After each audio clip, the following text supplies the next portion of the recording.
ओम शांती. आजची मराठी मुरली. प्रथम आपल्या भ्रुकुटी सिंहासन पर माना दोन्ही भवयांच्यामध्ये एकाग्र व्हा. मी आत्मा राजा या शरीराचा मालिक. माझ्याच शक्तीमुळे हे शरीरामध्ये भावना आहेत. मनामध्ये भावना, शरीरामध्ये पूर्ण कारोबार व्यवस्थित चाललेला आहे. माझ्याच शक्तीमुळे हे शरीर बघू शकतं, डोळे पाहतात, कान ऐकतात, हात कार्य करतात आणि कर्म करू शकतो आत्मा. म्हणजेच मीच ह्या शरीराला चालवणारी शक्ती आत्मा आहे आणि मी दोन्ही भव्यांच्यामध्ये म्हणजे भ्रुकुटी कक्षामध्ये विराजमान आहे. मी आत्मा बिंदू स्वरूप चमकता हुआ तारा आहे असं स्वतःला बुद्धीमध्ये चित्रण करा आणि परमपिता प्राणेश्वर ज्ञानाचा सागर माझ्यासमोर मला सद्गती देण्यासाठी, सर्व सुख देण्यासाठी समोर माझ्या विराजमान झालेला आहे. बाबांना समोर बघून मी आत्माराजा भ्रुकुटीच्या सिंहासनावरती बसून बाबांच्या मुरलीचा अभ्यास करूया, ज्याने सद्बुद्धी प्राप्त होते. बाबा सांगतात, आजचं महावाक्य आहे, मुलांनो, आजची मुरली आज आहे 17/9/22 शनिवार. ओम शांती. गोड मुलांनो, तुमचे हे जीवन मोस्ट व्हॅल्युएबल माना सर्वाधिक मौल्यवान आहे. तुम्हाला या जीवनामध्ये कवडीपासून स्वतःला हिऱ्यासारखं बनवायचं आहे. बाबा सांगतात महावाक्यानंतर, आजच्या मुरलीचा प्रश्न आहे, मुलांनो, म्हणून हिरेसमान बनवायचे म्हणून काय करायचं? जितकं शक्य आहे तेवढं बाबांना याद करायचं. त्याच्यानंतर बाबा सांगतात, कोणत्या प्रश्न आहे आजच्या मुरलीचा, कोणत्या एका गोष्टीची खबरदारी न घेतल्यास तुमचा पूर्ण रजिस्टर खराब होतं. तर बाबा सांगतात, जर कोणाला दुःख दिलं तर दुःख दिल्यामुळे तुमचं रजिस्टर म्हणजे आत्म्याचे संस्कार आणि कर्म खराब होतात. या बाबतीत तुम्हाला खूप खबरदारी घेतली पाहिजे. दुसऱ्याला दुःख देणं हे सुद्धा स्वतःला दुःखी करण्यासारखंच आहे. आणि बाबा सांगतात, मुलांनो,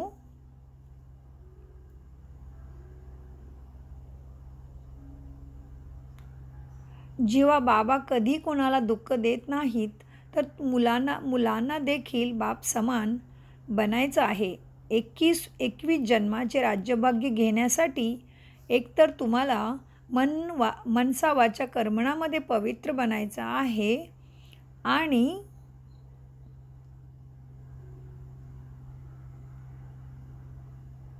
दुसरे मनसा वाचा कर्मणा कोणालाही दुःख द्यायचं नाही. गृहस्थ व्यवहारामध्ये खूप सर्वांशी प्रेमाने गोडीने राहायचं आहे. आजच्या मुरलीचं गीत आहे, तकदीर जगाकर आई हूँ. ओम शांती. बाबा सांगतात, तुम्ही जाणता की आपण आत्मे स्वतःचे कोणते भाग्य बनवून आलो आहोत. आता पुन्हा नवीन दुनियासाठी आम्ही भाग्य घडवत आहोत, हे देखील जाणता ना. तुम्ही जाणता की आपण आत्मे स्वतःचे कोणते भाग्य बनवून आलो आहोत.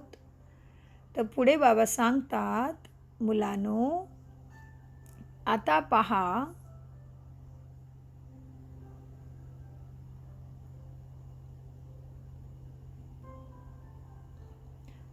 ते आहेत शारीरिक लढाईवरती आणि तुम्ही ब्राह्मण आहात रूहानी आत्मिक लढाईवर.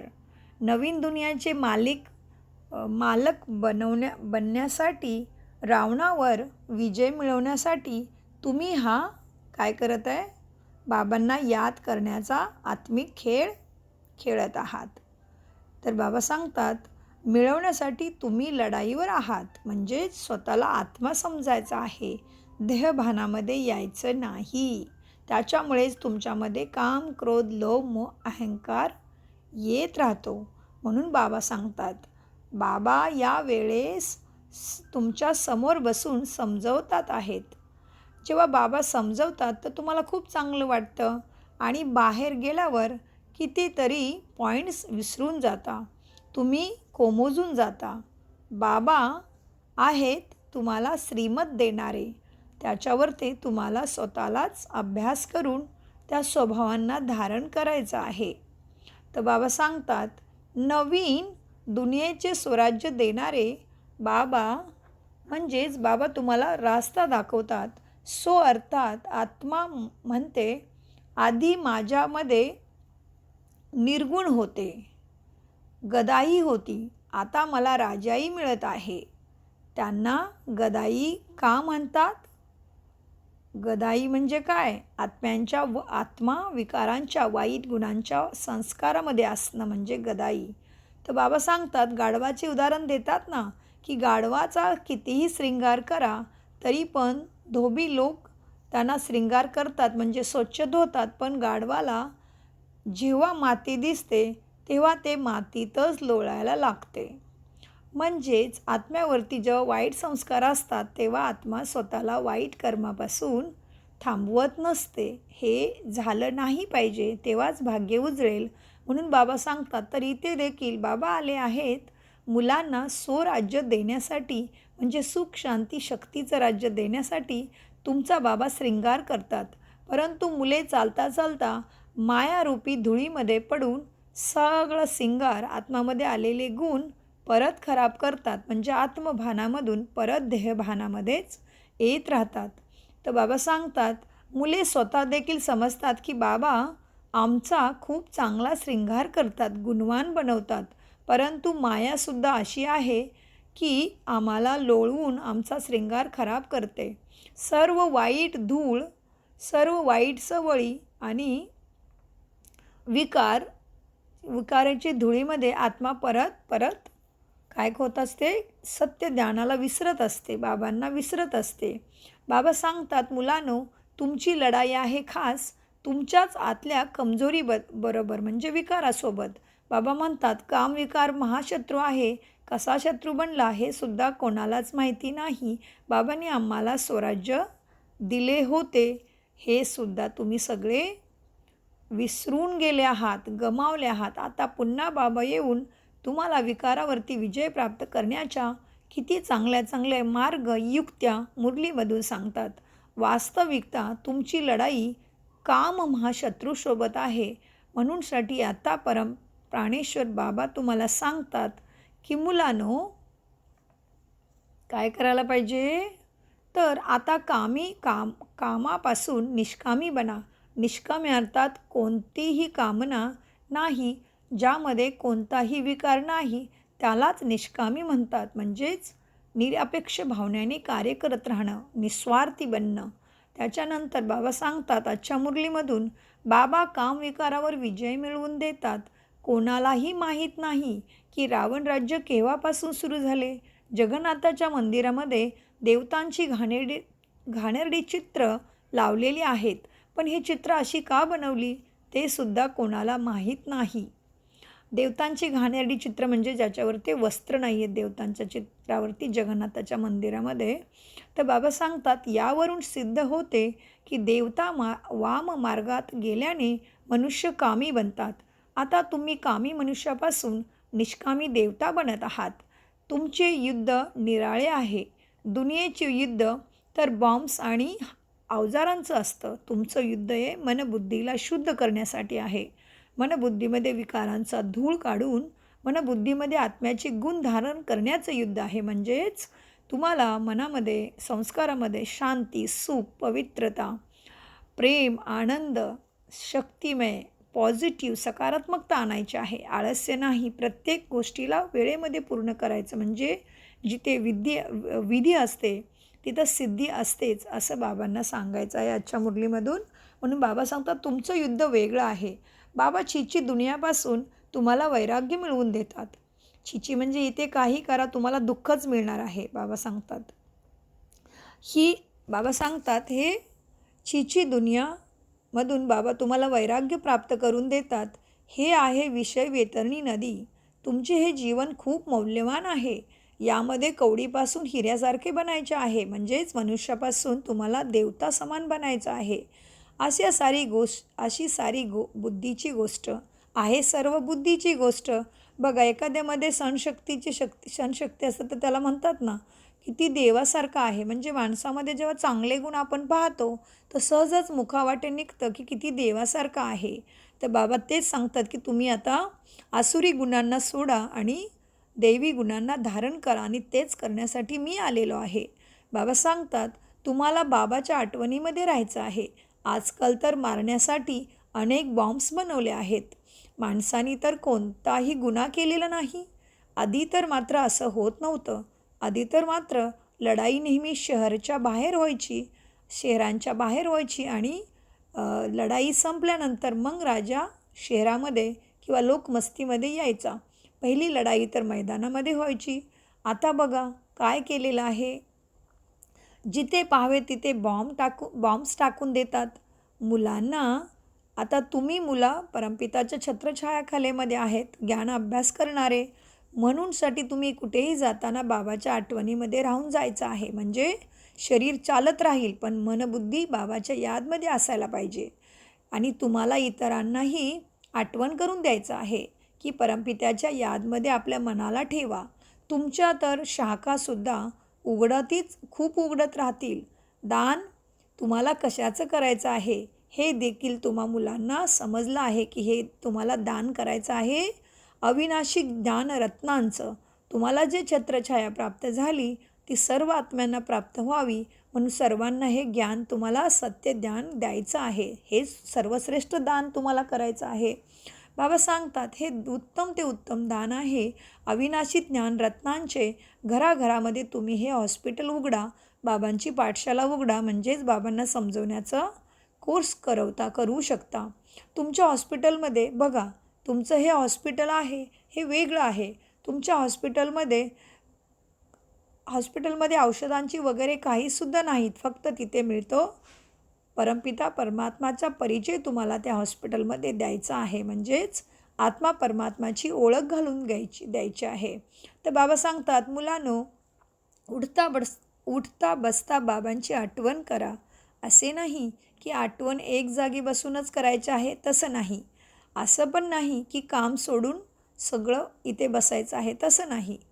आठवण एका जागी बसून करायचे आहे हे तर अशासाठी की जेव्हा कोणी आठवण करू शकत नाही त्याला स्वतःला खूप कमजोर वाटत असतं तेव्हा संघटनमध्ये बसल्यानंतर त्यांना थोडीशी संघटनाची शक्ती मिळते. वायुमंडळचा त्यांना थोडासा फायदा होतो. म्हणून बाबा सांगतात एकत्र बसून भट्टी करा. पण बाबा सांगतात एकत्र बसल्यामुळे ज्यांचा योग लागत नाही, बुद्धी स्थिर होत नाही त्यांना संघटनाचे बळ मिळते. म्हणजेच संग तारे कुसंग बोरे. चांगला संग तारून नेईल तर कुसंग बुडवून टाकतो. बाहेर गेल्यावरती मग हे सर्व ज्ञान विसरून जातात.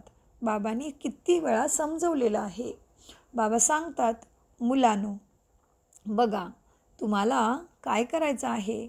सर्व कर्म करता करता बाबांना आठवण करायची आहे. बाबा सांगतात पहाटे उठून बाबांची आठवण करा. आठवणीचा चार्ट ठेवा. बघा भारताचा प्राचीन योग प्रसिद्ध आहे ना. खूप ठिकाणी योग आश्रम आहेत.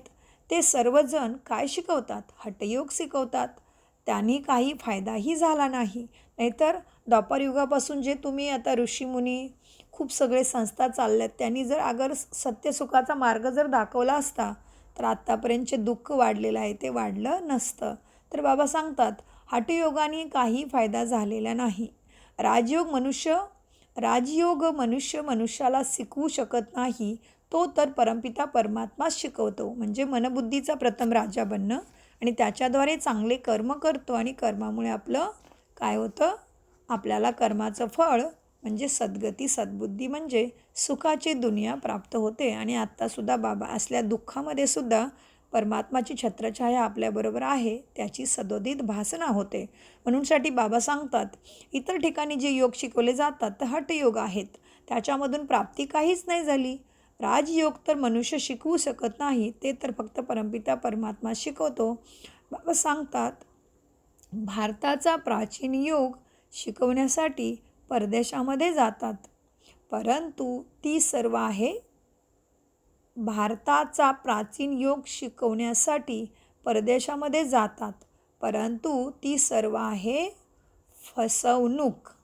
खरा राजयोग तुम्हाला परमपिता परमात्माच शिकवतो. म्हणून बाबा सांगतात, सर्वोत्तम संन्यास तर तुमचा आहे. तुम्ही जुन्या दुनियेचा संन्यास करता हे बाबाच येऊन शिकवतात. बाबा म्हणतात, बुद्धीने जुन्या दुनियेचा संन्यास. तुम्हाला ग्रस्त व्यवहारामध्ये राहून पवित्र राहायचं आहे. 5 विकारांचा संन्यास करायचा आहे. यासाठी मग युक्ती मिळते. अनेक जन्माचं डोक्यावरती तुमच्या पापाचा बोजाही आहे. 5 विकारांचा संन्यास म्हणजे काम, क्रोध, लोभ, मोह, अहंकार हे 5 मोठे मोठे भूत आहेत आणि याचे आळस्य, ईर्ष्या, द्वेष, लोभ, बदल्याची भावना, ह्या सगळ्या नकारात्मकता हे सगळे पण त्याचे बालबच्चे आहेत. त्याच्यानंतर बाबा सांगतात, मुलांनो, या जन्माचे जे पाप केलेले आहेत आणि पूर्वजन्माचे जे पाप आहेत ते कसे मिटणार, त्याचं प्रायश्चित्त कसं करणार.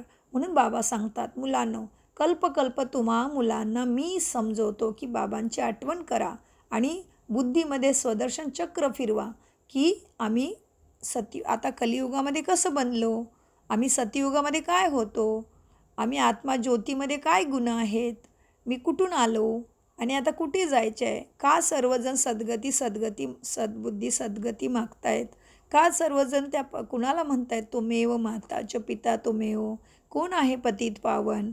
आता मी आत्मा बिंदू आता परमपिताचं ज्ञान घेऊन माझी बुद्धी कशी झाली, ब्रह्मा कुमारी माना ब्रह्मा बाबा जैसे परमपिता को पहचाना है और क्या सत्कर्म है वो जान के मुरली के आधार से हम ज्ञान को समझ जाते हैं और उसके अनुसार बाबा से बुद्धि योग टिका के रखते हैं और आत्मा के अंदर अच्छे गुणों को धारण करते हैं. तो मालूम पड़ता है कि अभी तो हम आत्मा बिंदी है, इस शरीर में बैठी है, लेकिन हम परमधाम से आए. आपण सर्व परमधाममधून आलेलो आहोत आणि नंतर जसं ज्याचं कर्म असेल, पुण्यकर्म किंवा पापकर्म, त्याच्यानुसार आपण परत धरतीवरती सतयुगामध्ये येणार आहे आणि सतयुगानंतर परत आपण देवी देवतासारखं सुद्धा कार्य करणार आहोत. द्वापार युगामध्ये सुद्धा येणार आहोत, तेव्हा भक्तीची सुरुवात करणार आहोत आणि कलियुगामध्ये आपण स्वतः कसं झालं होतं, ब्राह्मण परमात्माला ओळखणार आहोत. हे चक्र बुद्धीमध्ये फिरवायचे की मी कलियुगामध्ये काय बनलो आहे, आत्ता सतयुगामध्ये काय बनणार आहे, त्याच्यानंतर त्रेतामध्ये काय होतं आणि द्वापार युगामध्ये काय आहे आणि आत्ता काय आहे, याचं चित्रण आणि चिंतन करणं म्हणजेच बाबा सांगतात स्वदर्शन चक्र फिरत राहावा. आणि मग या चक्रामुळे काय होईल, या चक्रामुळे तुमची सर्व पापे नष्ट होतात. स्वदर्शन चक्राची किती महिमा आहे, त्यांनी मग दाखवले आहे की विष्णूच्या हातामध्ये चक्र दिलेलं आहे. सांगतात की त्यांनी गळा कापून टाकला कंसाचा, पण बाबा सांगतात स्वदर्शन चक्र तर तुमचं आहे. तुम्ही त्या स्मृतीमुळे स्वतःला आता काय करता, पापमुक्त करता आणि स्वतःला सद्गतीने सत्कर्माने भरपूर करून तुम्ही स्वतःच देवता बनण्यासाठी तयार होता. त्याच्यासाठी तुम्हाला बाबांची आठवण शक्ती देत राहते. म्हणूनसाठी बाबा सांगतात, बघा श्रीकृष्णाने स्वदर्शन चक्र फिरवले आणि कितीतरी जणांना मारले गेले. या तर आहेत सर्व दंतकथा, याच्यामध्ये सत्य नाही. तुम्हा मुलांना आता अर्थ समजवला जातो. बाबा मुलांना समजवतात आणि एक तर कोणालाही दुःख द्यायचं नाही. बाबा कधी कोणाला दुःख देत नाहीत. तर तुम्हा मुलांना देखील असंच बनायचं आहे. दुसऱ्याला दुःख देणं म्हणजेच स्वतःला दुःख देणे. कोणाला दुःख देतात ते तर स्वतःच दुःखी होतात. या बाबतीत खूप खबरदारी घेतली पाहिजे. असं कोणतंही पापकर्म करायचं नाही ज्याने तुमचं रजिस्टर खराब होईल. मुले लिहितात, बाबा आज आमच्याकडून ही चूक झाली, त्याच्यावरती चिडलो, आज मी खाली घसरलो, बाबा यांच्यात मोह आहे. खूप रिपोर्ट येतात बाबांच्याकडे. मग त्यांना समजवतात की तुम्ही अजन्म मला वचन दिले आहे की जेव्हा तुम्ही धरतीवरती याल तेव्हा मी माझा बुद्धियोग तुमच्याबरोबर ठेवेन आणि नष्टमोहा बनेन. संन्यास तर सोडून निघून गेले जंगलात, पण त्यांना प्राप्ती तर काहीच नाही. नाहीतर आत्ता दुनियामध्ये सुख असायला पाहिजे होतं. तुम्हाला तर प्राप्ती खूप आहे, त्यामुळे पूर्ण नष्टमोहा बनायचं आहे. प्रेम एक बाबावरतीच करायचे आहे, त्यांचीच आठवण करायची आहे. असं देखील बरेच आहेत जे बाबांच्या आठवणीमध्ये अश्रू ढाळतात.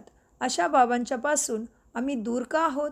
आम्ही तर शिवबाबांचं चिटकून राहणार. इथे प्राप्ती तर खूप आहे, बाहेरच्या सत्संगामध्ये अशी प्राप्ती नाही.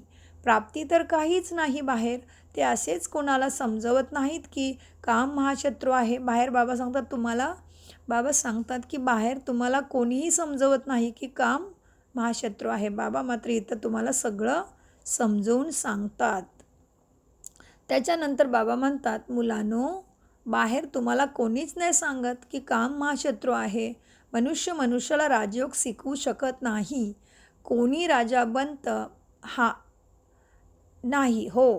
कोणी राजा बनतात अल्पकालच्या सुखासाठी, कारण त्यांनी पहिल्या जन्मी गरिबांना खूप दानपुण्य केलेलं असतं. तेव्हा कुठे राजाच्या घरी जन्म मिळतो. इथे तर तुम्हाला 21 जन्मांच्यासाठी राज्यभाग्य मिळतं.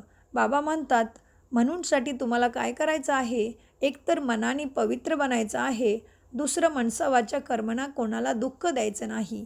अन्यथा शिक्षेसाठी कारणीभूत व्हाल. कारण इथे धर्मराज पण आहे बाबाबरोबर, जो बाबांच्या राईट हँड आहे. तुमचे रजिस्टर खराब होऊन जाईल जर तुम्ही बाबा सांगतात तसं वागलं नाही तर. बाबा सांगतात माझ्याबरोबर धर्मराज पण आहे, म्हणजेच आपण म्हणतो ना यमराज शिक्षा देतो ते. अगर आपण आत्म्याच्या गुणांना आपल्या व्यवहारामध्ये नाही आणलं, आत्म्यांचे सद्गुण कुठले आहेत? सुख, शांती, प्रेम, आनंद, शक्ती, पवित्रता, ज्ञानमय. तर बाबा सांगतात तुम्ही आपल्या गुणांच्यानुसार नाही वागला तर मग धर्मराज पण आहेच शेवटी शिक्षा द्यायला. शेवटी म्हणजे शरीर सुटताना. बाबा सांगतात, मुलांनो, खूप मोठ्या शिक्षेस कारणीभूत व्हाल. अगर तुम्ही बाबांच्या श्रीमतला आपल्या जीवनामध्ये धारण करणार नाहीत तर काय होईल? शिक्षा भेटेल. मुखाने बोलतात, इंद्रियाने काही विकर्म केले तर ते मात्र कर्मणा होते. बाबा समजतात की कर्मणामध्ये बाबा काय समजवत आहेत? कर्मणामध्ये येऊ नका. तुफान भले येऊ देत. विचारामध्ये बाबा सांगतात तुफान येईल, परंतु तुम्हाला इतर तुमच्याशी खूप तकलीफ पण देईल. इतर आत्मा तुम्हाला, इतर मनुष्य पण. बाबा सांगतात तुम्हाला मात्र खूप गोड बनायचं आहे. क्रोधी व्यक्तीवर क्रोध करायचा नाही, स्मित हास्य द्यायचं असते.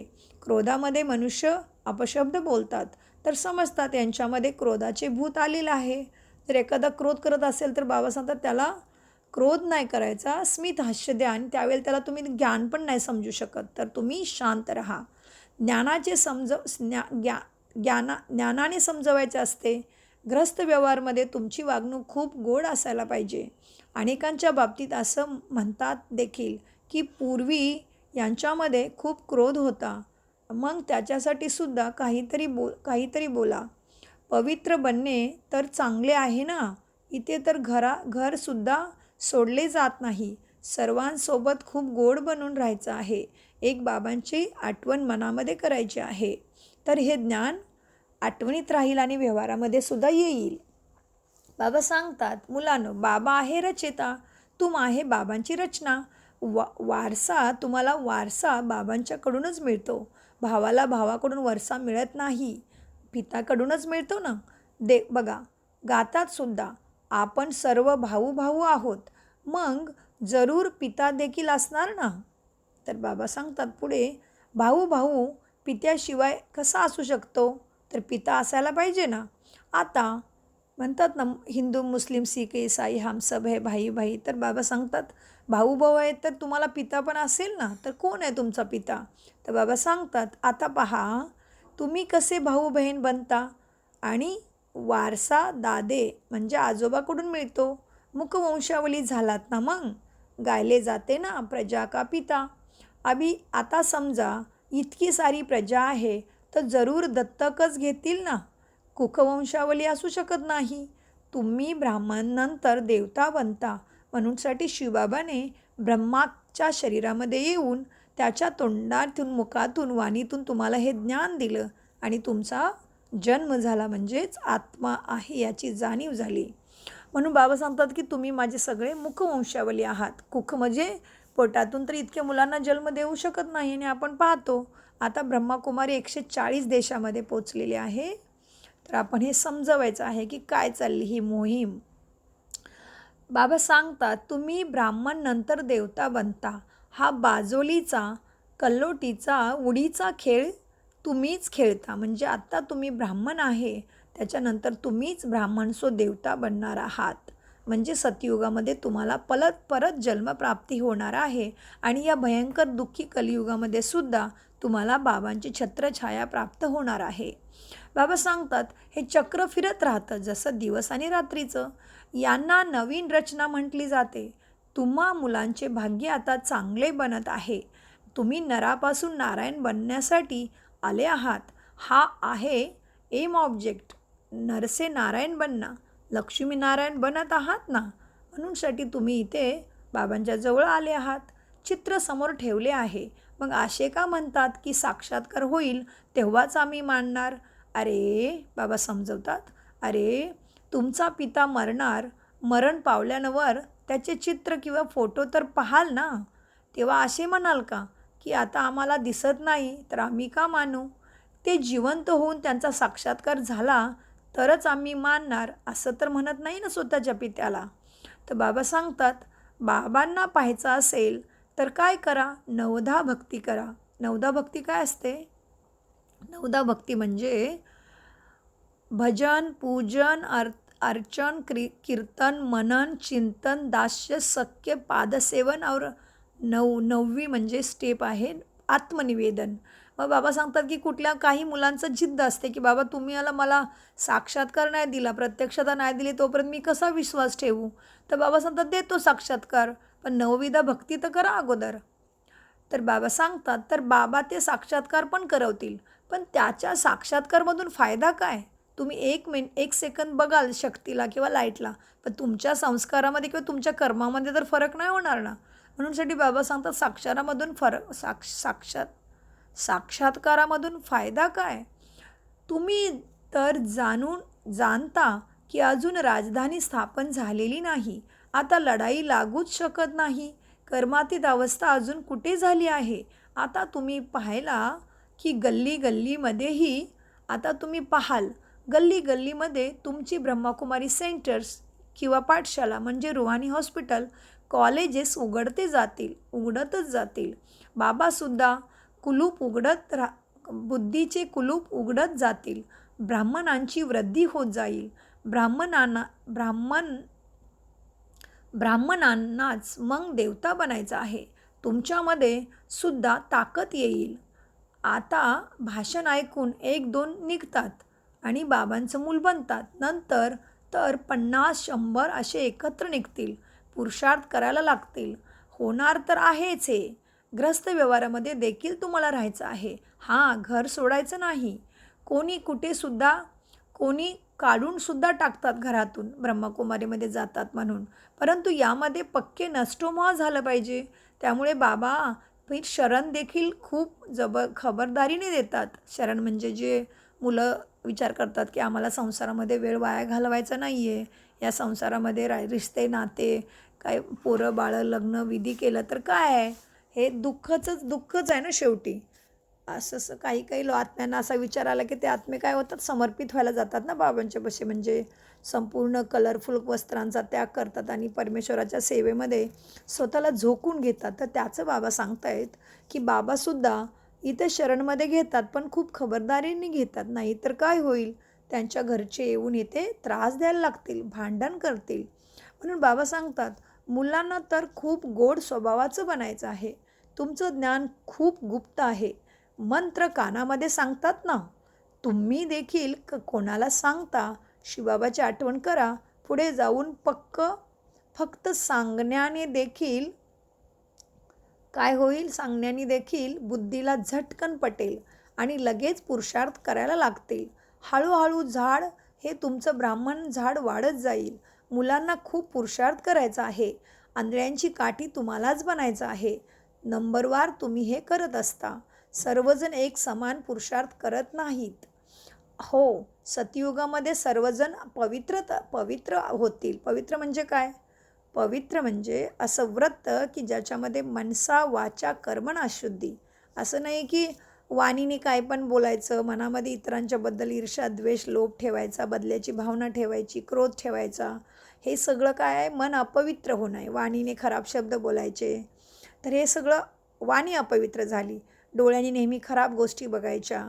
तर हे सुद्धा वाणी डोळे, नजर अपवित्र झाली. तर पवित्रताची गहराई समजायचं आहे. कारण दुनियामध्ये पण पवित्र खूप जण राहतात. काही काही कारणाने पण राहतात. पण मग ते सगळे काय देवता बनणार आहेत का? त्यांना संपूर्ण सुख प्राप्त होणार आहे का या जीवनामध्ये? नाही. पवित्रता याची गुह्यता आपण समजून घ्यायची आहे. आणि हे कधी होतं? जेव्हा तुम्ही अमृत वेळेमध्ये बाबांना योग लावण्यासाठी उठता, तेव्हा तुम्हाला पूर्ण महावाक्य, पूर्ण मुरलीचा सार, मुरलीमध्ये बाबांना काय सांगायचं आहे, काय सूक्ष्म गुप्त इशारे आहेत परमपिता परमात्माचे, त्या ईश्वराचे, ज्याला आपण जन्मोजन्मी बोलवलं. हे परमपिता परमात्मा, हे पतित पावन आजारे, आपण त्याला जन्मोजन्मी बोलवलेला आहे. तर तो आलेला आहे आता. आता आपण जर त्याचं नाही ऐकलं तर मग आपल्याला कोण सोडवणार? स्वतःच विचार करायचा आहे. म्हणूनसाठी बाबा सांगतात, मुलांनो, सर्वजण एक समांतर असणारच नाहीत. हो, सतयुगामध्ये सर्वजण पवित्र होतील. तिथे दुःखाचे नाव देखील नसते. दीपावली असते सतयुगामध्ये. दसरा असतो संगमयुगावरती. दीपावली म्हणजे दीप सगळे जागृत आहेत, म्हणजे आत्मिक भानामध्ये आहेत, सगळे आत्मांच्या गुणामध्ये आहेत. कुठलाही वाईट गुण त्याच्यामध्ये नसणं म्हणजे आत्माची दीपक जागणं. आणि दशरा म्हणजे आपल्यामधल्या 10 दुर्गुण आहेत सगळ्यांच्यामध्ये. तर ते रावणाचे 10 तोंड दाखवतात ना, त्यांना सगळ्यांना आपल्याला नष्ट करायचं आहे. म्हणून संगम म्हणजे आत्मा परमात्म्याचं मिलन. संगम म्हणजे कलियुगाचा शेवटीचा दुःखाचा समय आणि सतयुगाची होणारी सुरुवात, याला संगम म्हटलं जातं. म्हणूनसाठी बाबा सांगतात, दीपावली असते सतयुगामध्ये, दसरा असतो संगम युगावर. तिथे तर सदैव दिवाळी असते. कुठे? सतयुगामध्ये सदैव दिवाळी असते. बाबा सांगतात तिथे कॉरोनेशन, राज्याभिषेक होतो तेव्हा आनंद साजरा करतात. ह्या सर्व ज्ञानाच्या गोष्टी आहेत. प्रत्येकाची आत्मा स्वच्छ शुद्ध असते तिथे सतयुगामध्ये, जिथे सारेजण पवित्र असतात. बाबा सांगतात, मुलांनो, तुम्हाला प्रकाश मिळाला आहे सत्य ज्ञानाचा. जसे बाबांना नॉलेज आहे तसे तुम्हा मुलांना देखील आहे. बाकी तिथे तर सर्वजण पवित्रच असतात. त्यामुळे सतयुगामध्ये म्हणजे येणाऱ्या नवीन दुनियेमध्ये, देवी देवतांच्या दुनियेमध्ये आनंदच असतो. तर बाबा समजवतात, मुलांनी कधीही घाबरून जायचं नाही. तुमची लढाई खूप वेगळी आहे. तुमची लढाई आहे तुमच्याच आतमध्ये बसलेला जुना शत्रू, म्हणजेच वाईट स्वभाव, वाईट संस्कार. जुना शत्रू तुमचा रावणासोबत आहे. तुमची लढाई मायावरती. बाबा सांगतात, मुलांनो, घाबरायचं नाही आहे. तुमची लढाई खूप वेगळी आहे. तुमची लढाई आहेच जुना शत्रू रावणासोबत. तुम्ही मायेवरती विजय प्राप्त करून जगज्जीत बनता.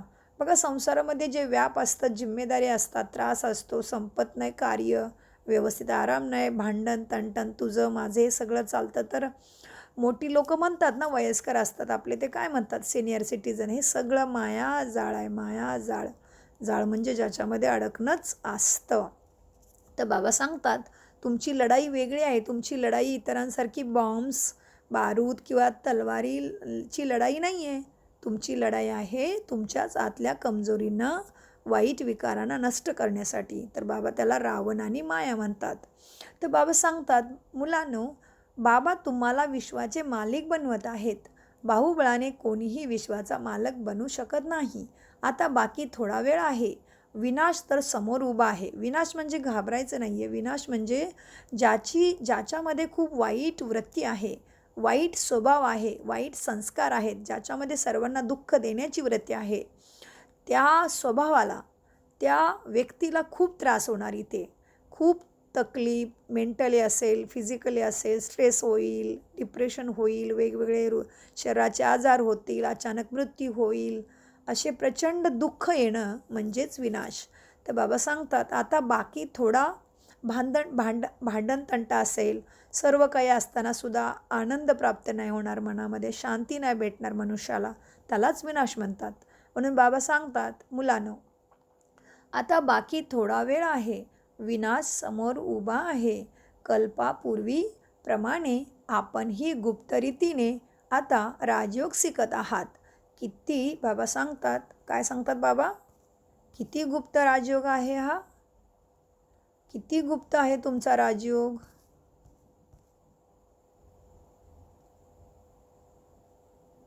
तर बाबा सांगतात, बाबा तुम्हाला विश्वाचे मालिक बनवतात. बाहुबळाने कोणीही विश्वाचा मालिक बनू शकत नाही, म्हणजेच लढाईने. आता बाकी थोडा वेळ आहे, विनाश समोर उभा आहे. कल्पापूर्वी प्रमाणे आपण गुप्त रीतीने राजयोग शिकत आहोत. किती गुप्त शिक्षण आहे, याला कोणीही जाणत नाही. ज्यांनी कल्पापूर्वी राज्यभाग्य घेतले होते तेच आता घेतील, त्याचाच पुरुषार्थ होईल. जेवढे जेवढे तुम्ही रावणावरती विजय प्राप्त करत जाल तेवढी आठवणीची शक्ती मिळत जाईल. मुलांनी वेळ वाया घालवायचा नाही. बाबा म्हणतात की मुलांनो, सेवा करता करता थकून जाऊ नका. कोठ्यावधीमधून एखादा बाबांचं मूल निघतं, ते तरी त्यालासुद्धा काय होतं, बाबा सांगतात मुलांनो, कोठ्यावधीमधून एखादाच निघतो तरीसुद्धा मायेची थप्पड त्यालाही लागते आणि नापास होत जातात. माया देखील सर्वशक्तिमान आहे आणि बाबा देखील सर्वशक्तिमान आहेत. हे असं गुप्त युद्ध आहे. अदाकल्प तर मायेचा सुद्धा विजय होतो ना. तर बाबांची आठवण करायची आहे तर शक्ती प्राप्त होईल आणि श्रीमत घेत राहायचं आहे. अच्छा, गोड गोड आणि खूप वर्षानंतर भेटलेल्या लाडक्या मुलांना मुलांप्रती मातपिता बापदादांचा प्रेमपूर्वक आठवण आणि शुभप्रभात. आत्मिक पित्याची आत्मिक मुलांना नमस्ते आणि आम्ही आत्मिक मुलांची आत्मिक बाबांना खूप खूप प्रेमपूर्वक याद प्यार और नमस्ते. धारणेसाठी मुख्य सार, खरे प्रेम एक बाबावरतीच करायचं आहे. बाकी सर्वांच्यापासून नष्टो मोहा बनायचा आहे. याचाच अर्थ कर्म सोडणे नाही, मनामध्ये जे माझं आहे ते सोडायचं आहे. मुखाने किंवा कर्मेंद्रियाने कोणतंही पापकर्म करायचं नाही. मुखाने किंवा कर्मेंद्रियाने काय करायचं आहे, कोणतंही पापकर्म करायचं नाही. आणि रजिस्टर नेहमी आपलं ठीक ठेवायचं आहे. नंबर 2 धारणा, सेवेमध्ये कधीही थकायचं नाही, आपला वेळ वाया घालवायचा नाही. घराघरामध्ये रूहानी हॉस्पिटल उघडून सर्वांना हे बापच्या आठवणीचं आणि सत्यज्ञानाची औषध द्यायचं आहे. आजचं वरदान आहे. वरदान घेताना काय करा, बघा समोर बुद्धीच्या पटलावरती पहा की बाबा स्वयं पापकटेश्वर, भोलेनाथ, वैद्यनाथ, अमरनाथ मला माझ्या डोक्यावरती हात ठेवलेला आहे बाबांनी. मला आत्म्याला बाबा सद्गती देत आहेत आणि वरदान देऊन लवकर मला देवता समान बनवत आहेत. असं स्वतःच्या बुद्धिपटलावरती पहा आणि मग वरदान घ्या. वरदान, प्रवृत्तीमध्ये राहत असताना लौकिकतेपासून न्यारे राहून प्रभू प्रेम प्राप्त करणारे लगाव मुक्त भव. बाबा सांगतात वरदानाच्या विश्लेषणामध्ये, प्रवृत्तीमध्ये राहत असताना हेच लक्ष ठेवायचं आहे की आपण सेवास्थानावरती सेवेसाठी आहोत. जिथे कुठे राहत असाल तिथलं वातावरण सेवास्थानाप्रमाणे असावे. प्रवृत्तीचा अर्थ आहे, काय आहे प्रवृत्तीचा अर्थ, परवृत्तीमध्ये राहणारे, अर्थात माझेपणा नाही. सर्व काही बाबांचं आहे तर प्रवृत्ती आहे. कोणीही आलं तरी त्यांना अनुभव व्हावा की हे न्यारे आणि ईश्वराचे प्रिय आहेत, असा अनुभव आपल्या व्यवहारातून झाला पाहिजे. कशातही लगाव असू नये, वातावरण लौकिक असू नये सेवास्थानाचं, म्हणजे माझं मला हे सगळं सेवास्थानामध्ये नसायला पाहिजे असं बाबा सांगतायत. वायुमंडल आणि अलौकिक असावे. बोलणे आणि करणे समान असावे. तेव्हाच तुम्ही सतयुगामध्ये नंबर 1 बनाल. स्लोगन: नेहमी खजिन्यांचे संपन्न आणि संतुष्ट राहा. तर परिस्थिती येईल आणि बदलूनही जाईल, पण तुम्ही मात्र ज्ञान खजाना, गुणांचा खजाना आणि शक्तीच्या खजान्याने संपन्न राहा. ओम शांती. शुक्रिया बाबा, शुक्रिया फरिश्तो.